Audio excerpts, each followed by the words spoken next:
Vatican City, a name that conjures images of soaring domes, ancient stone. It is a place of immense power, a spiritual center for billions, yet it is also the smallest sovereign state in the world, a tiny kingdom hidden within the sprawling heart of Rome, less than 1 square kilometer of land. Fewer than 1,000 souls call it home, but do not let its size fool you. Within these walls, secrets are measured not in acres, but in centuries. Its influence stretches across the globe, a web of faith and history spun over 2 millennia.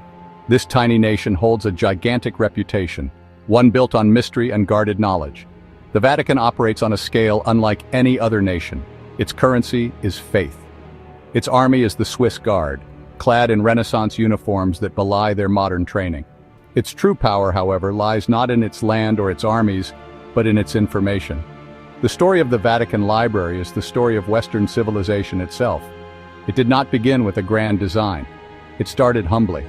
In the 4th century, a simple collection of scrolls was gathered at the Lateran Palace, and codices were gathered at the Lateran Palace, a mere handful of texts. The early church fathers collected scriptures, letters, council records. These were the seeds, the foundation upon which an empire of knowledge would be built. Little did they know that this small archive, scattered and regathered through the turbulent centuries of the Dark Ages, would one day become the most enigmatic library on the planet. The library's true genesis came much later, in the 15th century. Pope Nicholas V envisioned a public library for Rome, a place for scholars to learn and be enlightened. He dispatched emissaries across the known world. Their mission, to acquire books and manuscripts from every corner of Christendom and beyond. They returned with treasures from the crumbling Byzantine Empire, forgotten Greek classics, scientific texts from the Islamic world. The collection swelled, growing from a few hundred volumes to thousands. It was a beacon of light in a world just emerging from darkness. As the library grew, so did its secrets. In the 17th century, Pope Paul V formally separated part of the collection. This new institution was named the Archivum Secretum Apostolicum Vaticanum, the Vatican Secret Archives. It was here that the most sensitive documents were stored: papal correspondence, diplomatic cables, the records of heresy trials. Anything deemed too private or too powerful for public consumption was moved into this new, highly restricted repository. The library for scholars remained, but the archives became something else entirely: a vault, a place where history went to hide. Today, the Vatican Apostolic Library and the Apostolic Archive are two distinct but connected entities. Together, they form one of the largest and most significant collections on Earth. The numbers are staggering. Over 1.1 million printed books, more than 75,000 codices, tens of thousands of manuscripts and maps.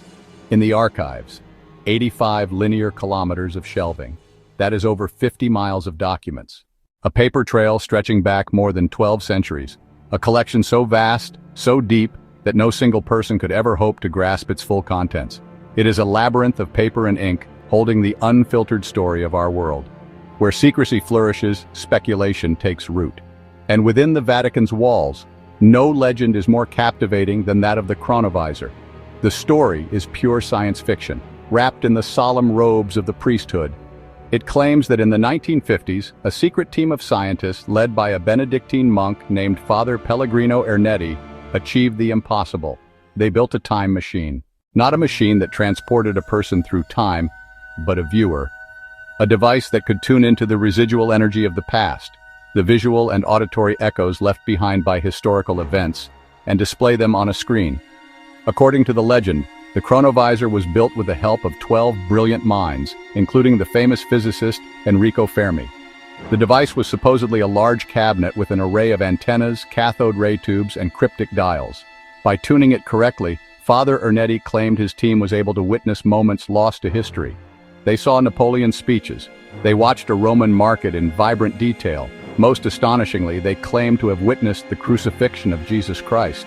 Father Ernetti even produced what he said was a photograph taken from the Chronovisor's screen, a haunting image of Christ's face on the cross. The story exploded. If true, it was the greatest invention in human history, the ultimate historical tool. But it was also terrifyingly powerful. Imagine a device that could reveal every secret, every lie, every forgotten crime.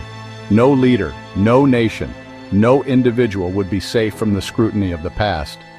The potential for blackmail, for chaos, for the complete unraveling of society was immense.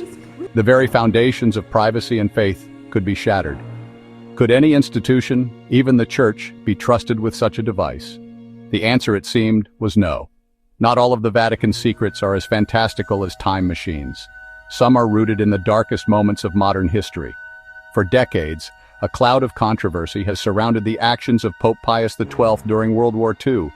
From the horrors of war to the mysteries of the cosmos, the speculation never ends. Another persistent rumor claims the Vatican is hiding the ultimate truth.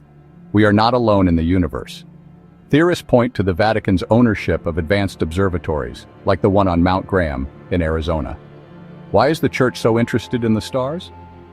The legend suggests the archives hold physical evidence of extraterrestrial life, perhaps a crashed alien craft or even the body of an alien being. The Church, they argue, fears revelation would shatter monotheistic religion and humanity's place in creation. The Vatican Library is, first and foremost, a religious institution. Its shelves groan under the weight of Bibles, theological treatises, and the writings of saints. But legend insists that it also holds their opposites, books of dark power. Forbidden grimoires containing spells and rituals so dangerous that the Church had to confiscate them, to lock them away, not just to protect the faith, but to protect humanity itself. The most infamous of these phantom books is the Necronomicon, the fictional creation of horror writer H.P. Lovecraft. Despite being a literary invention, countless people believe it is a real text, and that the only complete copy lies chained in a Vatican vault. But the archives do contain real books of magic, far stranger than any fiction. One such text is the Book of Soyga, a 16th century treatise on magic that once belonged to the Elizabethan scholar John Dee. Even more mysterious is the Voynich Manuscript, a 15th century codex written in an unknown language or code. Its pages are filled with surreal illustrations of alien-looking plants, astrological charts of unknown constellations, and bizarre biological drawings of naked figures bathing in green liquid. No one in the world can read it. The world's best cryptographers, from World War II codebreakers to modern AI algorithms, have tried and failed. The book's origin and purpose are a complete mystery. The fact that this undecipherable enigma exists, a book that defies all human knowledge, only adds to the mystique of the collections that house it. These books represent the ultimate fear and fascination with the archives. The idea that there is knowledge that is actively forbidden, not just private or sensitive, but dangerous. Knowledge that could rewrite reality, summon entities from other dimensions, or simply drive a person mad. The Church in this narrative is not just a gatekeeper of history, but a warden of sanity. It collects these grimoires not to use them, but to contain them. It is a compelling story, casting the librarians of the Vatican as silent guardians, protecting the world from spells and secrets that it is not ready to know. And the Vatican will remain what it has always been, the smallest kingdom on earth, guarding the biggest secrets in the world.